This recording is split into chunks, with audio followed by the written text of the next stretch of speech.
نعرہ حیدری بر محمد و آل محمد بلندر صلوات اللہم صل علی محمد و آل محمد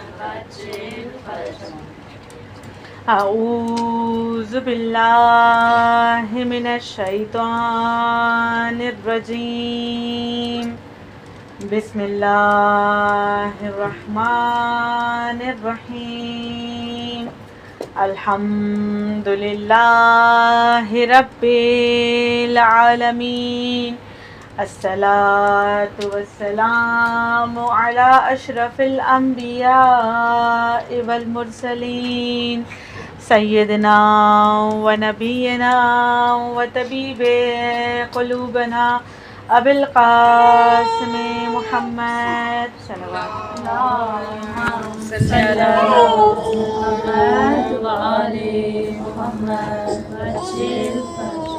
وعلی اہل بیتہ الطیبین الطاہرین المعصومین المظلومین اما بعد فقد قال اللہ تبارک و تعالی فی کتابہ المجید والفرقان الحمید اعوذ باللہ من الشیطان الرجیم انا علینا للہدی وانا لنا الآخرۃ والاولی صلوات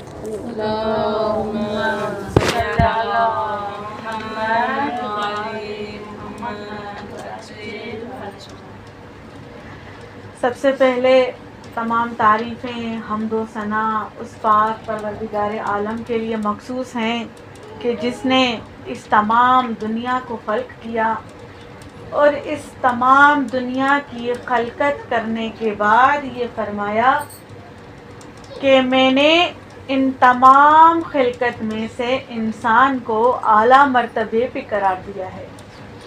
ان تمام خلقت میں نے انسان کو اشرف المخلوقات کا درجہ عطا کیا ہے. میں کہوں گی کہ خداوند عالم نے انسان کو بعد میں خلق کیا، پہلے وہ چیزیں مہیا کی جو انسان کے لیے بے حد ضروری تھی.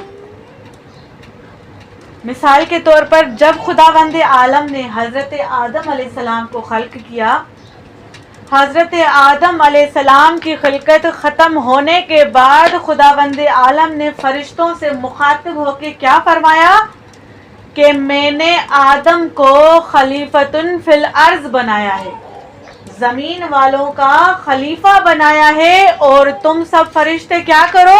اس کے آگے سجدہ کرو. اب خداوند عالم نے کیا کہا کہ میں نے آدم کو زمین والوں کے لیے فرشتہ خلیفہ بنایا ہے، زمین والوں کے لیے ہادی بنایا ہے، زمین والوں کے لیے رہبر بنایا ہے، اور فرشتوں سے کہہ رہے ہیں کہ آؤ اور آدم کو سجدہ کرو. اب ایک ذہن میں بات آتی ہے کہ جب حضرت آدم کو فرشتوں کی ہدایت ہی نہیں کرنی، اللہ نے فرشتوں کے لیے حضرت آدم کو خلق ہی نہیں کیا، کیونکہ خداوند عالم نے خود کہا کہ میں نے اسے زمین والوں کے لیے خلق کیا ہے، زمین والوں کے لیے ہادی بنایا ہے، زمین والوں کے لیے رہبر بنا کے بھیج رہا ہوں. تو پھر خداوند عالم کو یہ کرنا چاہیے تھا کہ انسانوں کو حکم دیتا کہ فرشتے آدم کے آگے سجدہ کرو، لیکن یہاں پر برعکس بات نظر آ رہی ہے کہ خداوند عالم انسانوں کے بجائے فرشتوں سے مخاطب ہو کے کہہ رہا ہے کہ آؤ آدم کو سجدہ کرو. جب ہم خدا سے یہ سوال کرتے ہیں خدایا جب حضرت آدم کو فرشتوں کی اصلاح ہی نہیں کرنی، جب حضرت آدم کو فرشتوں کے لیے تو نے خلق ہی نہیں کیا، جب حضرت آدم کو فرشتوں کی ہدایت ہی نہیں کرنی، تو پھر فرشتوں کو کیوں کہا کہ آدم کو سجدہ کرو؟ عجب نہیں کہ خداوند عالم کی آواز آئے کہ جو اصول آج بنے گا تا قیامت وہ باقی رہے گا. جو اصول آج بنے گا وہ تک قیامت باقی رہے گا۔ خداوند عالم ہمیں یہ بتانا چاہتا ہے کہ جو میرا بھیجا ہوا خلیفہ، میرا بھیجا ہوا ہادی، میرا بھیجا ہوا رہبر ہوتا ہے، اسے زمین پر صرف انسان تعظیم نہیں کرتے بلکہ عرش پر ملائکہ بھی اس کی تعظیم کرتے ہیں۔ خداوند عالم فرماتا ہے کہ میرا بھیجا ہوا ہادی کسی تخت و تاج کا محتاج نہیں ہوتا، میرا بھیجا ہوا رہبر کسی دولت یا ظاہری سلطنت کا محتاج نہیں ہوتا۔ پھر آئے خداوند عالم سے سوال کرتے ہیں، خدایا تیرا بھیجا ہوا ہادی، تیرا بھیجا ہوا رہبر کیسا ہوتا ہے؟ عجب نہیں کہ خداوند عالم کی آواز آئے کہ میرا بھیجا ہوا ہادی اگر مدینے میں آئے تو مدینے کو منورہ بنا دے، اگر میرا بھیجا ہوا ہادی نجف میں آئے تو نجف کو اشرف بنا دے، اگر میرا بھیجا ہوا ہادی کربلا میں آئے تو کربلا کی زمین عرش معلیٰ بن جائے، اگر میرا بھیجا ہوا ہادی کاظمین میں آئے تو کاظمین شریفین بن جائے، اور میرا بھیجا ہوا ہادی جب مشہد میں آئے تو مشہد نہ رہے بلکہ مشہد سے مقدس بن جائے۔ یہ خداوند عالم کا فیصلہ ہے کہ میرا بھیجا ہوا ہادی جو ہوتا ہے اس کا صرف زمین والے جو ہے تعظیم نہیں کرتے بلکہ عرش پر فرشتے بھی اس کی تعظیم کرتے ہیں۔ آج میں ان ہادی، ان رہبر میں سے اس علی کا ذکر کرنا چاہتی ہوں کہ جو رفتار میں بھی علی ہے، صرف نام میں علی نہیں، رفتار میں بھی علی ہے، گفتار میں بھی علی ہے، کردار میں بھی علی ہے، علم میں بھی علی ہے، عبادت میں بھی علی ہے۔ وہ کون سا علی ہے؟ وہ علی کہ جس کو وقت کے مسلمانوں نے نابود کرنا چاہا، وہ علی کہ جس کو وقت کے مسلمانوں نے ختم کرنا چاہا، لیکن خداوند عالم کی آواز آئی کہ اے وقت کے مسلمانوں تم ختم ہو جاؤ گے، تمہارا تخت و تاج ختم ہو جائے گا، اگر بادشاہی رہے گی تو میرے علی رضا کی رہے گی، کیونکہ یہ علی نہیں بلکہ علی کے ساتھ رضا بھی ہے، بس اس کی رضا میری رضا ہے، اس کی اطاعت میری اطاعت ہے۔ اور اگر ہم دیکھیں تو آج پورے مشہد میں مولا رضا کی بادشاہی، پورے مشہد کیا کہوں، پورے ایران میں مولا رضا کی بادشاہی ہے۔ وہ جو ظاہری وقت کے مسلمان تھے، جو ظاہری مسلمان تھے، منافق تھے، ان کا تخت و تاج ختم ہو گیا، لیکن خداوند عالم نے فرمایا کہ جو میرا بھیجا ہوا ہادی ہوتا ہے وہ تا قیامت باقی رہتا ہے۔